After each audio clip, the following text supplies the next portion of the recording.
Yo, what is good, Houston Texans family? Welcome back to the channel, guys. We have some more breaking news, notes, highlights, observations from another day here in Houston for Texans training camp. A bunch of updates that I want to make sure you guys know going into the next couple of days of training camp, and just so you guys are, kept up to date with everything going forward. Now, before we get into the video, I need you guys to do me a huge favor by hitting that like button just so we can get this video to all of the Texans fans around the world, but also subscribe to the channel if you're new. I will be covering the entirety of the offseason, training camp, preseason, regular season, signings, trades, everything you could think of. This is the place to be, but also I will be live streaming games every single Sunday, 1 o'clock, 4 o'clock, and even some primetime games I will be live for. So if you're going to watch games with me, Texans games for example, join the family. Without any further ado, let's jump into the video, and let's talk about some of the guys who've been splitting reps over the first 2 days, but now it's starting to change. Davis Mills, CJ Stroud, over the first few weeks of camp, it's been, this guy gets some reps, this guy gets some reps,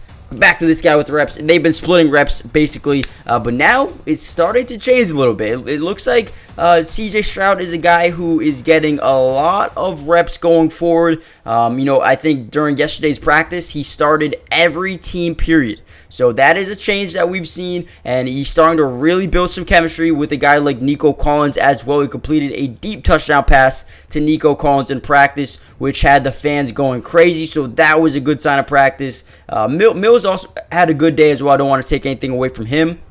Davis Mills had a pretty good day. I think he did have a interception, but that's not to say, we come back tomorrow and Davis Mills is a starter during tomorrow's practice. He could be, but I did want to just mention to you guys that CJ Stroud got a full day's worth of starting reps, which is something you want to see from a young guy like him. Now, head coach D'Amico Ryan said with CJ, what I've seen, he is definitely making, or he's definitely made adjustments. He's getting the ball out quick. He's making the proper reads. That's the first thing. We want him to make proper reads, and if one is open, deliver the ball. He's doing that today, and that's how we want him to operate efficiently. So that is just good news to hear from your head coach. CJ Stroud is taking the right strides, getting the reps in, starting to become more, acclimated here in Houston, and you can see it on the football field. So that is one thing that we love to see. We're also seeing an update, or actually heard an update from Scott Questenberry, the center that was placed on IR. It looks like he is going to be, hurt, and he's probably going to miss the majority of the season, I believe.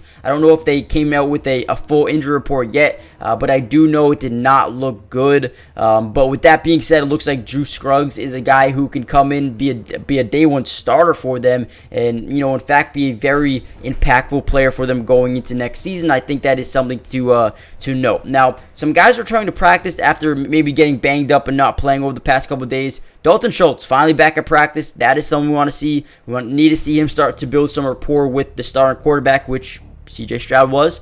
So we'll see how that continues to go. And then we also saw Chase Winovich, the former Cleveland Brown, the former New England Patriot defensive end. He's been getting back. I think he came off the PUP list, still getting the rust off, but he is getting ramped up here for the Houston Texans. Right now, it seems to me that he's probably at the very most, he's probably a backup defensive end right now behind Will Anderson, behind Jonathan Grenard and Jerry Hughes, and maybe even Dylan Horton as well. So Chase Winovich has definitely a lot of returning or catching up to do over the next couple of weeks, trying to fight back into some sort of rotation role with this defense. We'll see if he can end up doing it. But when I look at this team overall, I feel like they're very improved from last season. I think CJ Stroud is more potential. I think he's got more potential than Davis Mills. No offense to Davis Mills. I think he's a good player. I think he can be a good player. But I think CJ Stroud, raises the bar just a little bit more. I think at wide receiver, Xavier Hutchinson's been a guy that's been really standing out over the last couple of days.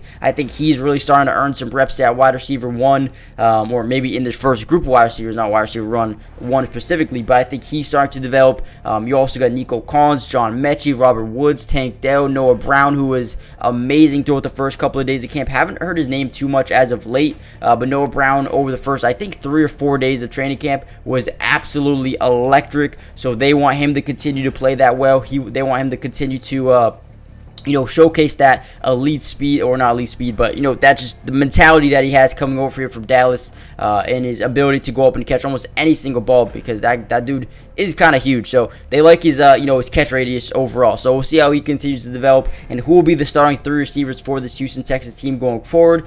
Even though they do have Scott Hessenberry on the IR, I believe that this offensive line is stacked either way. Laramie Tunsil, Kenyon Green, Drew Scruggs, Shaq Mason, Tyus Howard. I think this O-line has the capabilities of being one of the best in the entirety of the NFL. So I think that's something they're just continuing to see grow. That's something that they want to be top 5, top 10 in the NFL next season. And I think that is something that's very realistic going into next year. And then the defensive, guys look good as well. They got some vets, they got some young guys, but overall these guys are hungry. These guys are, trying to make it far next year. They want to be one of the best teams in that division, which I do think is maybe capable. I mean, the Jaguars are really, really good. I think the Texans overall just want to have a winning record next year. I don't think they're going to win the division, but I think they can really take strides to being a better team in 2023, 2024. So let me know what you guys think so far about training camp so far. How do you feel about CJ Stroud taking first team reps? Also, comment down below the number 1 if you're still here at this point in the video. I want to see how many of you guys actually stick around to the end. But with that being said, I'll see you guys in the next video. Don't forget to like, subscribe, comment down below, and check out today's sponsor, Underdog Fantasy, and I'll see you guys in the next video. Peace. Today's video is brought to you by Underdog Fantasy, and if you love playing fantasy sports like football, basketball, baseball, and so many other sports, but also love being able to win money, you're going to want to stick around for this whole segment. Introducing Underdog Fantasy, the ultimate platform for fantasy sports lovers. Do you want to experience the thrill of drafting your team and competing for huge prizes? Well, look no further. With Underdog Fantasy, you get access to a wide range of fantasy sports, including football, basketball, baseball, and so much more. But here's what makes Underdog Fantasy stand out from all of those other apps. They've got quick and user-friendly drafting process, a unique and exciting game formats, fair and competitive contests for all skill levels, and attractive bonuses and promotions. Not only can you draft teams and compete with others, but you can also play a game of higher and lower, which is personally my favorite thing to do on there, but you can potentially win 20 times the money you put down. And if you use code MattyDubs when you sign up, Underdog will match your first deposit up to $100. And what that means is basically when you deposit, let's say $100, they'll give you a free $100 to use and play with. Click the link in the description to get started, or head to the website right now to start dominating the fantasy world. And don't miss out on all the fun. Be a part of the Underdog community starting now. And don't forget, if you use code MattyDubs, they'll match your first deposit up to $100. Let's get started. Get into drafts with me starting today.